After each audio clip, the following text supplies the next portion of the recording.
ప్రేక్షకులందరికీ నమస్కారం. ప్రస్తుతం మన స్టూడియోలో ప్రముఖ ఆధ్యాత్మికవేత్త, వేదిక్ ఆస్ట్రాలజర్ గోనుగొంట్ల సురేష్ బాబు గారు ఉన్నారు. గురుగారితో మాట్లాడదాం. నమస్తే గురుగారు. మణికంఠ గారు నమస్కారం అండి. గురుగారు, మే నెలలో మిథున రాశి వారి పరిస్థితి ఎలా ఉండబోతుంది? ఓవరాల్గా 5 మేజర్ గ్రహాలు మనకి మారబోతున్నాయి ఈ నెల. సో వీళ్ళకి ఎలా ఉండబోతుంది? పాజిటివ్ అంటారా, నెగిటివ్ అంటారా? ఎలాంటి జాగ్రత్తలు తీసుకోవాలి మిథున రాశి వారు? మనకి మిథున రాశి వాళ్ళకి ఒక సామాన్యంగా ఉండే ఇయర్ అని మనం అనుకోవాలండి. వేరే యొక్క గ్రహాల స్థితిని వాటిని బట్టి పర్టికులర్గా మనకి ఈ గ్రహాలు ఏవైతే మారుతూ ఉన్నాయో, బుధుడు వీళ్ళకి గురువు వీళ్ళకి అంత అనుకూలంగా ఉండడండి. జన్మంలో గురువు ఉండటం మంచిది కాదు అని చెప్తారు. ఏ విషయాలు అంటే ఫైనాన్షియల్ ప్రకారంగా కొంచెం ఇబ్బంది పడే అవకాశం ఉంటుంది. అంతేకాకుండా వీళ్ళకి కొంచెం జాబ్లో కానివ్వండి, తర్వాత వీళ్ళకున్న స్కిల్ సెట్, అడ్మినిస్ట్రేషన్ ఎబిలిటీస్ ఇవన్నీ బాగా తక్కువ పెర్ఫార్మెన్స్ చేసి అప్రైజల్ సిస్ట్లో పెర్ఫార్మెన్స్ అప్రైజల్ కనుక చూసుకుంటే వీళ్ళు ఎంప్లాయీస్ అయితే కనుక కొంచెం వీక్గా ఉండే అవకాశం ఎక్కువగా ఉంటుంది. మనకి ఈ రాశి వాళ్ళకి బాగా డీటెయిల్డ్గా మనం అందులో చెప్పుకున్నామండి ఉగాది రాశి ఫలాల్లో. అది చూసుకుంటే బ్రాడ్ ఐడియా ఉంటుంది. ఎందుకంటే ఉగాది జస్ట్ ఇప్పుడు జరిగింది కాబట్టి హోల్ ఇయర్ ఇంకా ముందు ఉంటుంది కాబట్టి చాలా క్లారిటీగా మనకు ముందు తెలుస్తుంది. మనకు ఉదయం కూడా నాకు ఒక క్లయింట్ యూఎస్ నుంచి చేశారు. వాళ్ళు నాది ఉగాది రాశి ఫలాలు మిస్ అయ్యాను, ఒకసారి ముందు అది చూసి మళ్ళీ కాల్ చేయమని చెప్పాను. అందులో నేను ఏమైతే చెప్పాయో ఆల్రెడీ సెన్స్ అవుతున్నారు. అవునండి, కరెక్ట్గా మీరు ఏదైతే అందులో చెప్పారో మేము అది సెన్స్ అయ్యామండి అని వాళ్ళు చాలా క్లారిటీ వచ్చింది. ఎందుకంటే మనకి మిథున రాశి మాస ఫలాలు సబ్సెట్ ఆఫ్ హోల్ ఇయర్లు అనమాట. ఆ హోల్ ఇయర్లో ఎలా ఉండబోతుందో దాన్ని మనం పార్ట్స్గా మళ్ళీ చెప్పుకుంటూ ఉంటాం అనమాట. సో అది వాళ్ళకి బెస్ట్ అడ్వైజ్. ఒకసారి మిథున రాశి ఫలాలు చూసుకుంటే ఇంకా బాగా ఐడియా క్లారిటీ ఉంటుంది. ఇప్పుడు సందర్భోచితంగా మనకి మే మంత్లో కనుక చూసుకుంటే ఇలా కొంచెం ఛాలెంజింగ్గా ఉండే సిచ్యువేషన్స్ ఎక్కువగా ఉంటుంది. సో అంత ఆప్టిమిజంగా ఉండదు, అంత పెసిమిస్టంగా ఉండదు, ఛాలెంజ్తో కూడుకొని ఉంటుంది. అదేందో మనం డీటెయిల్ చూద్దాం. ఇందులో మిథున రాశి కనుక చూసుకుంటే మృగశిర 3-4 పాదాలు, ఆరుద్ర 1-2-3-4 పాదాలు, పునర్వసు 1-2-3-4 పాదాలు అంతా మనకి మిథున రాశిలో ఉంటాయి. పేరు బలం గిట్టి మనం చూసుకున్నాం అనుకోండి, వీళ్ళకి కా, కీ, కు, ఖం, జ్ఞ, చ, కే, కో, హ ఈ అక్షరాలు మోరార్లస్ ఇదే సౌండ్తో ఉన్న పేర్లంతా కూడా మనకి మిథున రాశి కింద వస్తారు. మనం గ్రహస్థితి, గ్రహ సంచారం కనుక చూసుకుంటే సూర్య సంచారం వృషభంలోను, బుధ సంచారం మేషంలోను, శుక్ర సంచారం మీనంలోను, కుజుడు వచ్చేటప్పటికి కర్కాటక రాశిలో ఉన్నారు. ప్లస్ మనకి రాహు, కేతువు, గురువు గోరను వీళ్ళు మారుతున్నారండి సింహరాశిలోకి, తర్వాత మనకి కుంభరాశిలోకి, మిథున రాశిలోకి గురువు మారుతూ ఉన్నారన్నమాట. ఈ యొక్క గ్రహస్థితిని బట్టి కనుక మనం చూసుకుంటే ఓవరాల్గా వీళ్ళకి ఎలా ఉంటుందంటే, వీళ్ళకి 12వ ఇంట్లో సూర్యుడు ఉండటం వల్ల ఏమంటే ధనచ్ఛేదం, తర్వాత ఆరోగ్యం అప్పటిదాకా స్ట్రాంగ్గా హెల్తీగా ఉండేవాళ్ళు కొంచెం ఆరోగ్యపరంగా వీక్ అవుతూ ఉంటారనమాట. కలహం, గొడవలయ్యే అవకాశం ఎక్కువగా ఉంటుంది. అయితే వీళ్ళకి ధనం వస్తుంది, కానీ ఆ ధనం కూడా విపరీతంగా ఖర్చు అవుతుంది. బట్ టోటల్గా ఫైనాన్షియల్గా వీళ్ళు క్రైసిస్లో ఉండే అవకాశం చాలా ఎక్కువగా ఉంది. ఈ మంత్ వీళ్ళు కొంచెం ఛాలెంజింగ్గా ఉండి ఇబ్బంది పడే సిచ్యువేషన్స్ ఎక్కువగా ఉంది. కొంచెం జాగ్రత్తగా ఉండాలి. మనం డీటెయిల్స్ కనుక చూసుకుంటే వీళ్ళకి మిక్స్డ్గా ఉంటుందండి. ఏది అంటే కొన్నిసార్లు వస్తుంది, కొన్నిసార్లు పోతుంది, కొన్నిసార్లు అనుకూలంగా ఉంటుంది, ఇక్కడ ప్రతికూలంగా ఉంటుంది. ఒక మనిషి ద్వేషిస్తాడు, ఒక మనిషిను అభిమానిస్తాడు, ఇలా వెళ్ళిపోతూ ఉంటుంది అనమాట.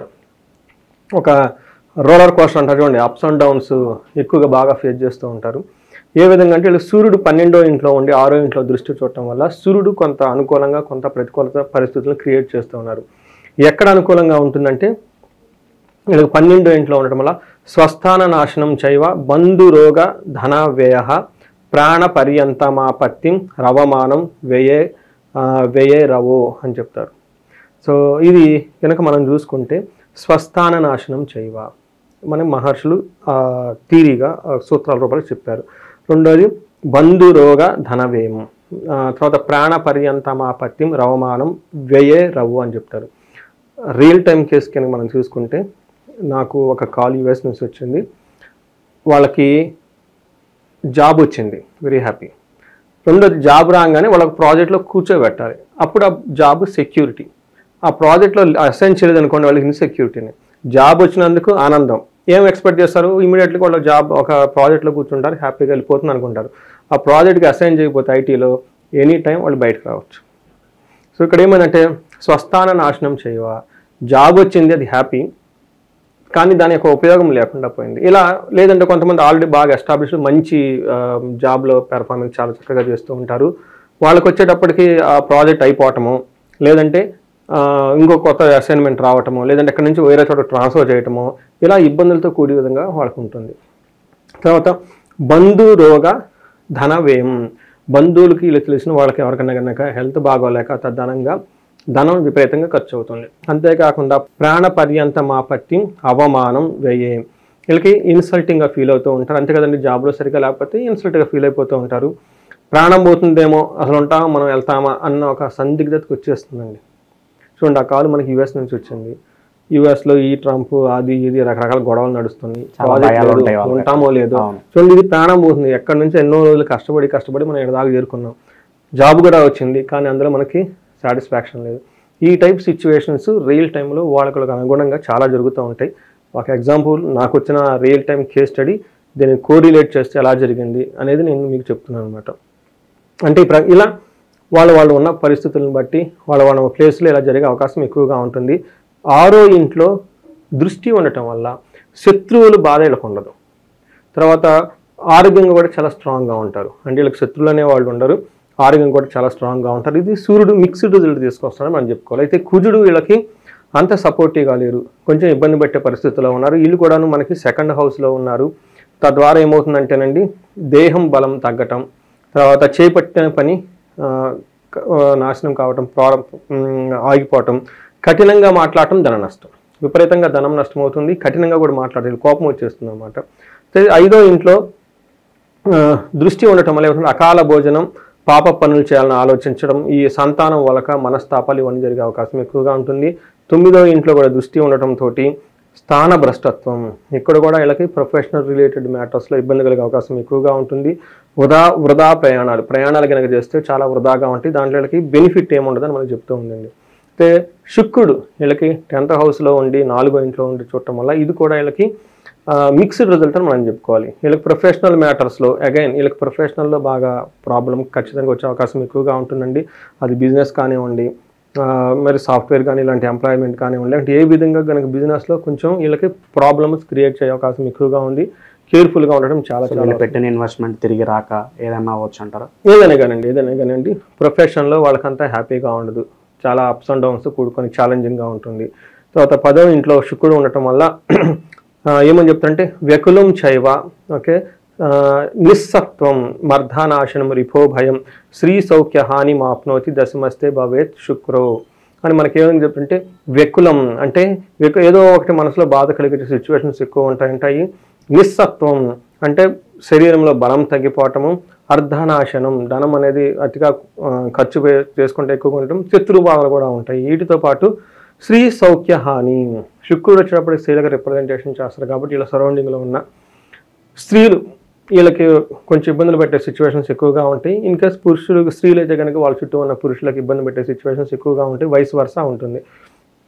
అంతేగాని ఏమని చెప్తారు, సౌఖ్య హాని, అప్పటిదాకా కంఫర్టబుల్గా లగ్జరీగా కనుక జాబ్ ఏదైనా ఉంటే ఆ జాబ్లో లగ్జరీ లేకుండా చాలా ఇబ్బందులు పడే సిచ్యువేషన్స్ ఎక్కువ వస్తాయి.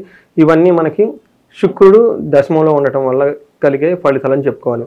అయితే దృష్టి ఉండటం వల్ల, దృష్టి 4th హౌస్లో దృష్టి ఉండటం వల్ల ఏమవుతుందంటే ఎడ్యుకేషన్ ప్రకారంగా చాలా బాగుంటుంది. కొత్తగా వెహికల్ ఎవరైనా కనుక కొనుక్కోవాలనుకుంటే ఇది అనుకోని టైం అని మనం చెప్పుకోవచ్చు అండి. ఇది మనకి గ్రహాలు ఓవరాల్గా ఇచ్చే వీళ్ళకి స్థితి. గురువు వల్ల ధన ప్రవాహం స్టార్ట్ అవుతుంది, అది కూడా టెంపరీగా ఉంటుంది. ఈ వచ్చే ధనం ఇది టెంపరీగానే వస్తుంది, ఎక్కువ లాంగ్ రన్ మనీ ఫ్లో అయితే ఇలా ఉండదండి. గురుగారు, ఈ రాశిలో ఏ నక్షత్రాల వాళ్ళు ఉంటారు, వాళ్ళకి ఎలా ఉండబోతుంది గురుగారు? ఇందులో 3 నక్షత్రాలు ఉంటాయండి, మృగశిర, ఆరుద్ర, పునర్వసు. మృగశిర నక్షత్రం వాళ్ళకి కనుక చూసుకుంటే లాభప్రదంగా ఉంటుంది, తర్వాత సౌఖ్యంగా ఉంటారు, వస్త్రలాభం ఉంటుంది, క్షేమంగా ఉంటారు, పరవాసం. సో ఒక రకంగా చూస్తే అన్ని విధాలా బాగుంది. ఛాలెంజెస్ ఎక్కడంటే మృత్యు భయము, కలహము, ఇవి ఛాలెంజెస్. ఆరుద్ర నక్షత్రం వాళ్ళకి కనుక చూసుకుంటే వీళ్ళకి వస్త్రలాభం ఉంది, సౌఖ్యంగా ఉంటారు, పరవాసం, ఫారిన్ వెళ్ళాలి అనుకునే వాళ్ళకి అనుకూలంగా ఉంటుంది, లాభప్రదంగా కూడా ఉంటుంది. ఛాలెంజెస్ ఎక్కడంటే వీళ్ళకి మృత్యు భయం ఉంటుంది, కలహము, గొడవల అవకాశం ఎక్కువగా ఉంది. పునర్వసు నక్షత్రం వాళ్ళకి దేహం లాభప్రదంగా ఉంటుంది, పరవాసం, ఫారిన్ వెళ్ళాలనుకున్న వాళ్ళకి, అవుట్ స్టేషన్లో ఉండాలనుకున్న వాళ్ళకి అనుకూలంగా ఉంటుంది, సౌఖ్యంగా ఉంటుంది, వస్త్రలాభము చూపిస్తుంది. ఛాలెంజ్ ఎక్కడంటేనండి వీళ్ళకి దేహపీడనము, కలహము. ఒక రకంగా చూసుకుంటే దేహపీడనము, కలహము అందరికీ ఛాలెంజింగ్గా ఉండి, ఆరుద్ర నక్షత్రం వాళ్ళకి సుఖనాశనం, వాళ్ళు లగ్జరీగా కంఫర్టబుల్గా ఏదైనా కనుక ఉంటే అది అవుట్ ఆఫ్ ది ఏమంటారు కంఫర్ట్ జోన్ వచ్చేసి వర్క్ చేయాల్సిన డిఫికల్ట్ సిచ్యువేషన్స్ వచ్చే అవకాశం వీళ్ళకి ఎక్కువగా ఉంటుంది. గురుగారు, ప్రస్తుతం ఉన్న గ్రహస్థితి బట్టి ఎలాంటి రెమెడీస్ వీళ్ళకి అవసరం అంటారు మరి? సో రెమెడీస్ కనుక చూసుకుంటే వీళ్ళకి మృత్యు భయం ఉందండి. అమృత మృత్యుంజయ పాశుపత అభిషేకం కానీ అవి చేయించుకుంటే పోతుంది. ఇంతే కాకుండా వీళ్ళకి హెల్త్ కాంప్లికేషన్స్ ఇంకా సీరియల్ వాళ్ళు ఆయుష సూక్తం చదువుకున్న బాగుంటుంది. కొంతమందికి ఈ వర్క్ అవుతుందా లేదా, ఈ పని ఉంటుందా లేదంటే ఈ బిజినెస్ ఉంటుందా లేదంటే వాళ్ళు తలపెట్టిన ఒక కార్యక్రమం డౌట్గా ఉంటారు. ఇది కూడా ఆయుషేనండి. ఆ పనికి కూడా ఆయుష్ ఉండాలి. అందుకని ఆయుష సూక్తము, అమృత మృత్యుంజయ పాశుపతం వ్యాపారస్తులు కానీ చేయించుకున్న చాలా బాగుంటుంది. అక్కడ సంకల్పం వ్యాపార నిమిత్తం, ఓకే, మనిషికైతే మనిషి గురించి నువ్వు చెప్తాం అనమాట.